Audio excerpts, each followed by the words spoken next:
Welcome to Dance with Oleg app. This is a footwork section. So what we would like to learn today about the feet.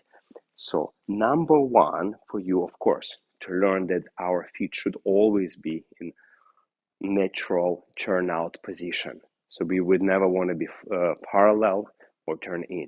So this is fundamental. But as we're doing our walks, what to pay attention to? So through teaching for so many years and dancing myself and having many students, I noticed that there is a small detail which people don't pay attention, but once you understand it, it will help your dancing a lot. It's degree of the foot articulation. So your foot as you dance has to go from the flat position through the ball position through the toe position. This is called articulation. So it has to go full range from the heel to the ball to the toe. And then as you step, most of the time your foot will travel on the toe, then it will go to the ball of the foot, and then will gradually land to the heel. If we talk about the feet, and also the same on the back foot. You see, the foot will go from the flat position to the ball of the foot, with a little bit turn out to the toe, and then as we move our leg, it will always gonna go toe, ball, heel. So this is quite well-known information, but somehow when people dance, they cannot do it. Why? It's very much depend on degree of how much you bend your knee. So if you notice on my knee as I dance, if I bend my knee slightly, my foot only can go on the ball of the foot.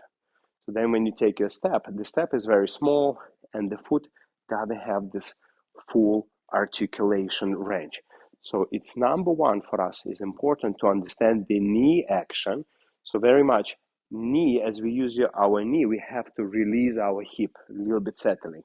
So if you bend your knee to the maximum and focus on your knee, your foot in an easy way can articulate and can travel to that very high position where the heel has the most distance from the floor.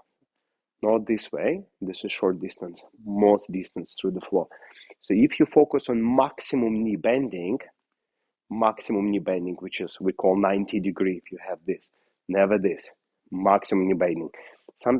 Sometimes you can use like this elevation technique. You can lift your knee, see what is the maximum degree, because this will be straight leg, this will be my 10%, 20, 30, 40, and this will be 100% where you feel that really even stretch between your leg.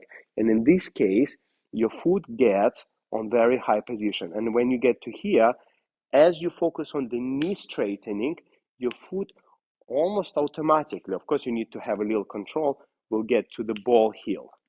And also, if you want to have a nice foot timing, in a way, it's a knee straightening timing. So good foot timing is basically based on the knee timing. So if you focus on the knee, your feet will always articulate pretty well, and you also can control that placing of the foot on the floor. So as always, let's try to do it in Rumba walks, then try other dances, cha-cha and Samba walks as well. So focusing on maximum knee bending so the foot articulate, and then we use straightening to arrive our foot. Now from here, of course, here you don't have knee bending. Here you have to just on the back foot, watch out for that foot, go to the maximum articulation from heel to ball till the toe. And now here already, when you bend your knee, you start bending your knee. Focus on the maximum knee bend so the foot get to that high position, then you can step. And it's very good exercise if you just walk and focus on your knee action only and see how the knee action creates a foot movement, foot articulation as a reaction. So the knee creates foot articulation as a reaction. Now the same as we move backward after we practiced and finished our hips here in this diagonal. Now from here, most of the time people move back, they have this kind of position. So the knee is not bended enough, and therefore the heel stay very close to the floor. So the position not very beautiful. What should you do instead? You should imagine like somebody is lifting your knee up, and that elevates, lifts your heel. Therefore, you start having a beautiful foot position, and you have a maximum full range of articulation. Why?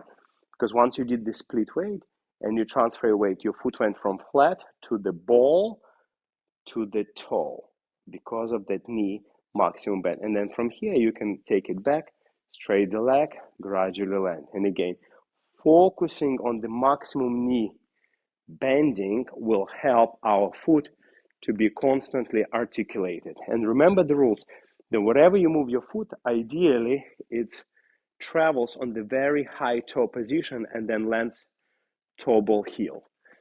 Now the same we can go through cha-cha-cha, for example. We can go walk, walk, cha, cha, cha, especially in lock step. This happens very often. People do cha, cha, cha, and the front foot especially stay almost flat all the time to the floor, or maybe a little bit lifted. That's not recommended. Therefore, you want to remember about the foot articulation and knee bending, which actually helps to articulate your foot in lockstep, which is not the very easy movement.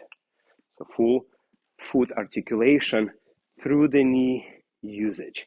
And now the same we can do, for example, cruzado walk. We want to have our foot fully articulated, leg straight. 1 and 2. Cha, cha, down. So the foot articulation through using the knee. That's the new tip for you.